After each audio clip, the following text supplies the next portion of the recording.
เรียบร้อยเนาะสำหรับดีลของจาเรล คอนซากองหลังทีมชาติอังกฤษอายุ21 ปีเตรียมตรวจร่างกายกับเลเวอร์คูเซนวันจันทร์นี้ก่อนเซ็นสัญญาถึงปี 2030 ด้วยค่าตัว30 ล้านยูโรพร้อมเงื่อนไขลิเวอร์พูลซื้อคืนได้ในราคา60 ล้านในช่วงซัมเมอร์ปี 2027 คอนซานักเตะในอะคาเดมีของลิเวอร์พูลตัดสินใจถึงอนาคตการค้าแข่งเป็นที่เรียบร้อยแล้วว่าจะย้ายออกจากทีมแอนฟิลด์ในช่วงซัมเมอร์นี้หลังได้รับความสนใจจากเลเวอร์คูเซน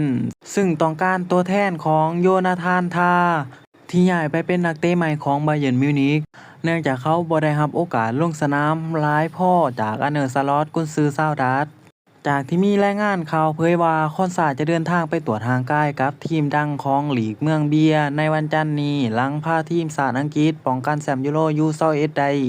เป็นผลสำเร็จล่าสุดเมื่อวันที่29 มิถุนายนฟลอเรียน เฟสเทนเบิร์กนักข่าวของสกายเยอรมนีได้โพสต์ X แจกแจงถึงรายละเอียดของสัญญาที่สตาร์